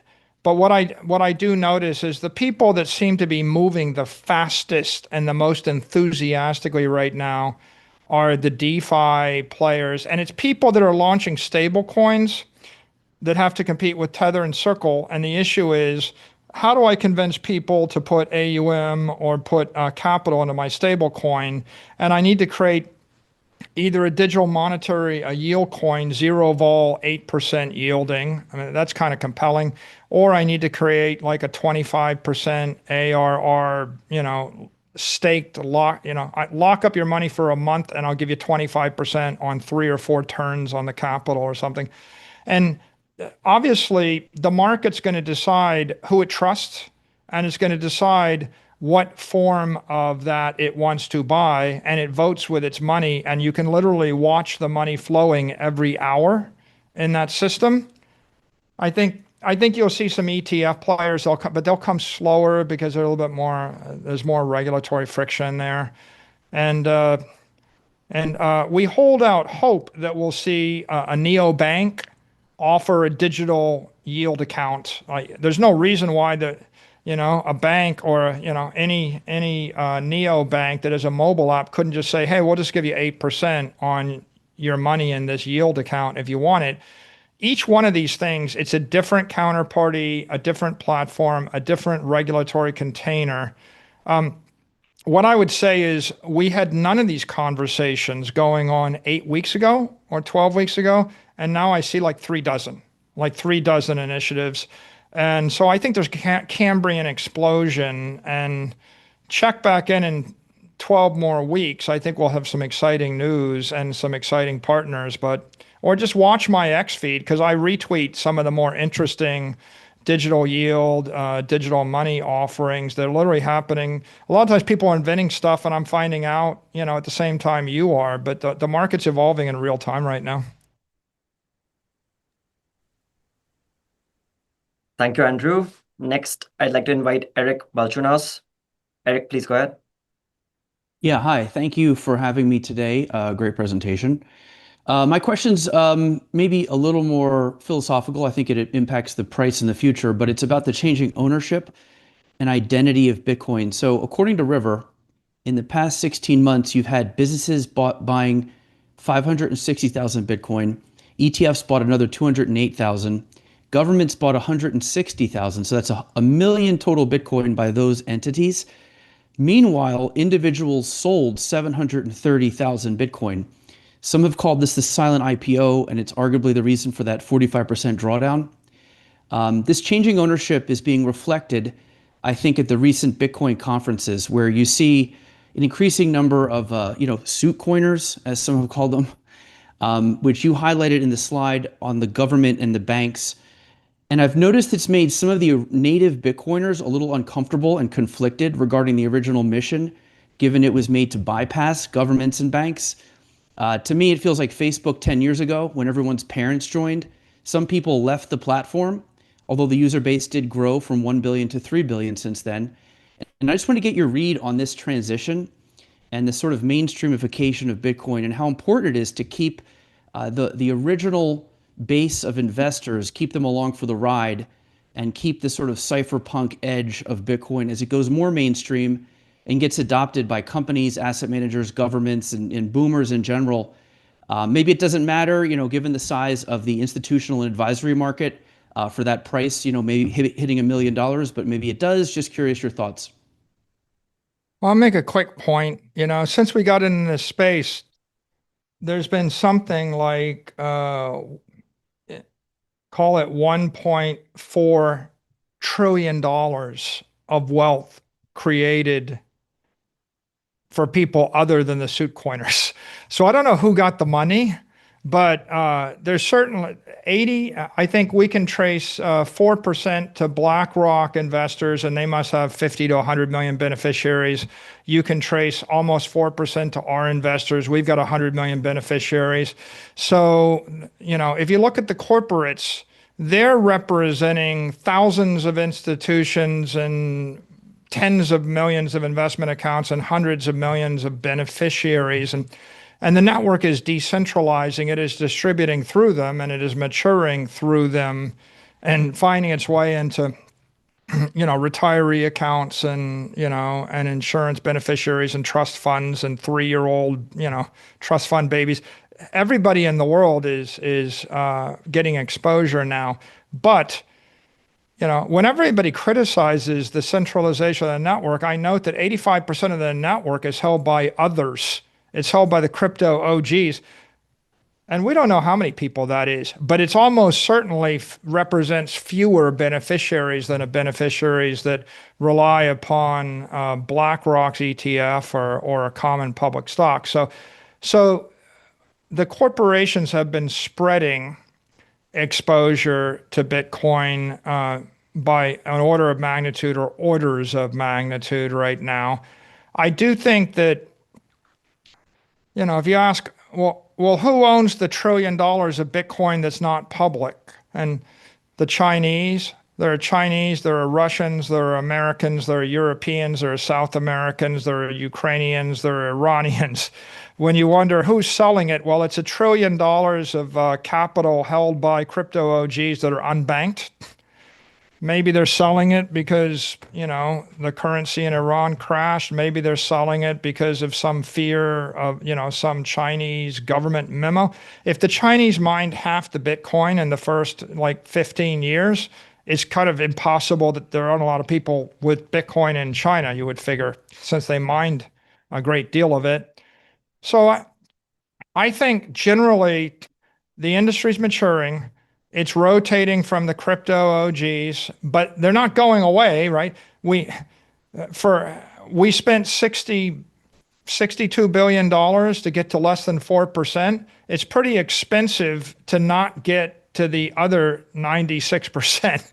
And if you look at all the money that BlackRock and us put in this together, right?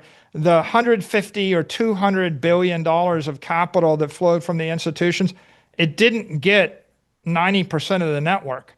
So 90% of the network is still in global crypto OG hands. And I meet people, I go everywhere in the world. I'll walk down the beach and there's someone that's slapping me on the back, thanking me for making them a lot of money, right? And it's because, literally people that you will never know who they are and they will never announce it. They're sitting on 1.2 trillion dollars of capital gains right now in the crypto ecosystem. So I guess what I'm saying is I'm not worried that the crypto ethos is being squashed. People with $1 trillion probably have a lot of power to do whatever they're going to do, and they're continuing to do it. The Bitcoin network is still highly decentralized. The miners are decentralized. This is a global phenomenon. If anything, what's happening is the corporates are just powering up the network. We're the people that invest the 100 or 200 billion dollars of capital to drive the price from 10,000 to 80,000 or from 10,000 to 100,000. But when we do it, 90% of the gain goes to other crypto actors and they power the entire decentralized digital economy. And good for them. That's good. They'll do whatever they're going to do. I think that if you want to, I don't use the analogy, it's like Facebook when your parents came along. I use the analogy, it's like the internet when it used to be a girl or a dude in a dorm posted their blog on their webpage, and then all of a sudden Amazon started selling hundreds of billions or trillions of dollars of products on the internet, right? It's just we started doing business with digital assets, and ultimately, the killer app of Bitcoin that we see is digital credit. And the way you know it's a good app is when someone wants to buy $1 billion of your product a day. right? I mean, everybody in the entire crypto ecosystem has always dreamed about, let's invent the killer app. And a good product is something that people will buy $1 billion a day of. And there aren't that many in the history of the world. And we found one. So I think that the networks are going to grow. We're going to power it up. You're going to see an explosion of all the other crypto ideas. Whatever crypto idea didn't catch fire over the past decade, now they've got 10 times as much money and opportunity to catch fire, and some of them will, and the ones that don't won't, because the market doesn't want them. But the industry the network's evolving in every direction simultaneously. And I would take issue with anybody that ever said it's centralizing. It's absolutely not. It's decentralizing. The truth of the matter today is that there's a lot of people with money and power and influence in the world that are going to support this network and defend this network because of the success of all the corporations, whether it's Coinbase or whether it's BlackRock or whether it's Strategy, right? And if you're going to lobby for things that are good for digital assets in Washington, D.C., it's not going to be a Chinese crypto pseudonymous billionaire hiding off the grid that's going to do that lobbying, right? So the $1 trillion of crypto OG money is not going to fix the accounting, fix the tax code, fix the banking system, and build the technologies that actually commercialize these apps to 1 billion people. They're not going to give a bank account to 1 billion people that pays them 10%. And they're not going to the crypto OGs are not going to put Bitcoin on every iPhone and every Android phone in the world. That's going to be corporate actors. And so the corporations are doing their part. The crypto OGs did their part. Everybody's in the system. There's tension. It's healthy tension. We welcome the healthy tension. It's what the global the fact that someone's going to sell Bitcoin because they're in Iran and some missiles got launched, right? That's a feature, not a bug. It's just people are trading based upon things that have nothing to do with the way Wall Street trades the S&P index, and I think that's what makes Bitcoin special, and that's why we welcome it as global digital capital. Thank you, Eric. Next, we'll invite Ramsey El-Assal from Cantor. Hi, thanks for taking my question tonight. Michael, you mentioned that if Bitcoin volatility were to fall as the asset price accelerates, you'd have some options and cards to play to preserve the attractiveness of the model. I'm just wondering if you can kind of elaborate a little further on what you meant there. And then completely separately, I was wondering if you could just give us a quick update on the BTC security initiative. How has that been received? And has there been any developments on the quantum risk topic worth calling out? Thank you. I'll answer the first. I'll let Fong answer the second. If you go to our credit tab on our website and you type in a vol of like 40 and you have a BTC rating of 3, stuff starts to look sort of investment grade. When the vol falls to 30, you can have a BTC rating of 1.5 and it looks investment grade. When the vol falls below 30, your amplification can triple, quadruple, and so as the vol falls, the credit risk falls. So I think that the forward volatility curve changes the view of credit investors and is going to create more demand amongst more traditional credit investors. And it's also going to change the view of banking regulators and credit rating agencies and the like. So there's a certain gift here, or a certain what is the word, like nuance. If the vol is high, it's equity positive. Today, I think on CNBC at like 3:50, they said the largest options trade in the entire market, in the entire stock market today, was an MSTR options trade. Someone traded hundreds of millions of our options today in the market. Number one of all companies in the entire United States. That's because of the vol. So when vol is high, it feeds the equity market, and that's good and is equity positive. When the vol falls, it won't be so good for the equity, but it's very credit positive. And the answer, the conclusion you come to is you're going to get performance through volatility on the vol side, and you're going to get performance through more amplification and more intelligent leverage as the vol falls. And of course, the entire asset class is going to expand, and people's view of it is going to improve as the vol develops, as the vol, falls. And I do think over time, over the long time horizon, if the asset's 40 ARR, 40 vol, it's reasonable for it to eventually mature to be 20 ARR, 20 vol. I mean, it's just kind of common sense that as it gets bigger and it gets more liquid, the law of large numbers and the inertia of the market and its relative size to all the other pools of capital are going to damp the vol. I think it'll always be more volatile than the S&P and always be more useful.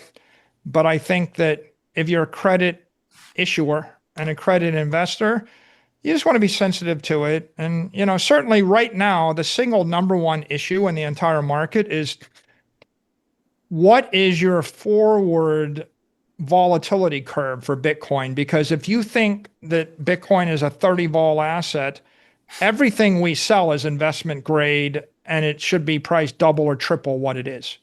If that's what you think. And so your view of volatility will control how much of this you want. If the vol starts to fall, there's just no reason why there shouldn't be, a 10x bid on all this stuff. And then you might decide, rather than levering it 3-to-1, you lever it 8-to-1, right? Or something. And so it'll change the behavior of all the downstream players as the vol increases or as it changes. Okay, so Fong, you want to talk about security? Yeah, Ramsey, we started to bring together a group of folks calling it the Bitcoin Security Program or Council. And the objective is to bring together institutions that represent custodians, exchanges, large Bitcoin treasury companies who have a vested interest in the success of Bitcoin and share a combined point of view on what is the potential risk and time horizon of quantum, what activities are underway in the development community, how do we get to consensus? And so likely in the next month or so, we'll share who's in that group and what is our combined point of view. Right now, I'd say there's a lot of divergent point of views, and I thought it would be useful those who are interested in the success of Bitcoin bring something together. And so you'll hear from the Bitcoin Security Program likely in the next month or so. Excellent. Thank you. Appreciate it. Thank you, Ramsey. Next, Jeff Walton. Please go ahead. Thank you for including me, and very appreciative of your leadership. And I've got a bit of a two-parter here. So you spent a lot of the presentation talking about risk of the credit instruments. You've created a really unique arbitrage surface between all of the different instruments and a really unique incentive structure. It's resulted in people buying and selling the instruments right below par on STRC and some of the other instruments. So first question is, do you find that the market agrees with you? This is kind of in line with the answer to the last question on forward-looking volatility curve. Do you find that the market agrees with you and the instruments are trading in tandem with each other? What's the biggest hurdle in communicating that relative risk profile? And then part two is, what is the biggest hurdle in accelerating the adoption of the digital credit instruments into the future?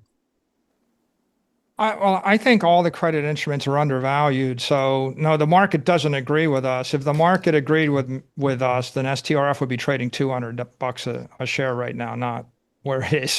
So I think the equity is trading weak. I think it's undervalued. I think all the credit instruments are undervalued. I think all the bond instruments are way undervalued. So I would say the market is much more skeptical and biased pessimistically than we are. And that's why, for example, we're not selling STRF, STRD, STRK, STRE, and we don't really have much interest in selling MSTR. We think all of those assets are undervalued. The STRC is special because, as we pointed out, it's a variable monthly preferred. And so the stochastic cost of that capital it's hard to determine over 20 years, but you're not locking in a mispriced trade. And so I have a lot more enthusiasm to sell $1 billion of STRC at 11.5%, and I have enthusiasm to sell $1 billion of STRF at 10%, right? So, no, I think we're embryonic. I would say how do we fix it? It's a Lindy effect. There's a lot of education. We have to go and educate the market. So you could say part of it is we have to tell the story, and you could say part of it is people are just going to have to wait, right? Like after we've been in the market for 3 years, they'll say, well, it's worked for 3 years, and so I guess it's better than we thought it was. So I think we'll be continually re-rated up. I mean, the risk will be rated down, and the opportunity will be rated up as time goes by. And we won't be sitting on our hands, right? We'll be out there communicating the message, displaying it. Partly we'll do it through publishing, partly we'll do it through investor outreach, partly we'll do it through partners. I think as our partners create compelling, digital money products or the like, I think that's helpful. And I think if you just ask the question, how long will it take? How long did it take before the market thought that Amazon had a good business, right? It took 10 years after they started doing what they were doing. And so you could be a pessimist and say it took 10 years for that. And how long did it take before Netflix was deemed to be good? The truth is Apple was mispriced and misunderstood for many, many years. So I think if you have a revolutionary business, I think that the market will be biased skeptical because that's just what it is. It's going to be skeptical of the market was skeptical of Google, Google, Amazon. The market was skeptical of Nvidia, skeptical of Apple, skeptical of whatever. It will be skeptical of digital credit, and digital treasuries for a while. And then there'll be some point when it isn't. And just like Warren Buffett comes in and buys some Apple and the stock price doubles and the multiples expand from 10 to, PDs of 10 to PDs of 20 or 25 or 30. It'll happen at some point when we least expect it to happen, but we have to do all the hard work of performing, laying down the track record, and educating the market and managing the risk of the business and the like. And so that's what we're doing. I think if you want the optimistic observation, well, the fact that the market's willing to buy more of that STRC is the most successful preferred stock in the world in the century, I think that's an indicia that maybe some people get it, right? So there are a lot of indicators that it's working and it's spreading fast and virally, but we still have a lot of work to do. Thank you, Jeff. Next, I'd like to invite Randy Binner from Texas Capital. Randy, go ahead. Yeah, thanks. Hey, Michael, I think this one is for you, and hopefully you can hear me okay. The question I have, so we talk about a lot, the Clarity Act a lot, and it's, I think it's important for the broader crypto ecosystem more, and this bipartisan compromise is good news. But for MSTR, for MicroStrategy, for your world, what would be the most important regulatory or policy change or impact? I think we've talked about bank and insurance companies being lobbied to, recognize crypto as a statutory asset. Is it something like that? And the follow-up question, in case you cover this along the way, is at this point, with so many arrows pointing in the right direction for crypto regulation and guardrails, do the midterms matter that much? And for that matter, does the next presidential election matter much from kind of a policy and regulation perspective? Bitcoin's in a safe harbor. There's global consensus as digital capital.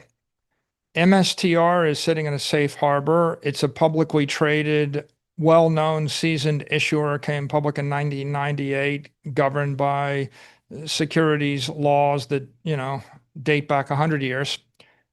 STRC is in a safe harbor. It's a publicly traded preferred stock based on 100-year-old tax law, 100-year-old securities law, trading on, the NASDAQ exchange, which has been around for who knows how long, longer than many of us have been alive.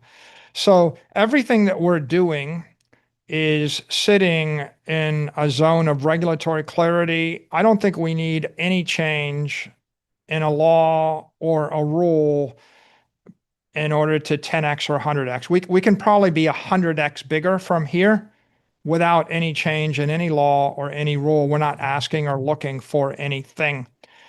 I think that clarity is pretty important to the dynamic and the balance of power with regard to token issuers, DeFi exchanges, stablecoin issuers, crypto exchanges, and it determines the balance of power between the crypto industry, the neo banks, and the regional banks, and the systemic, the big banks, and so there's a lot of dynamics there that are almost too nuanced to get into right now.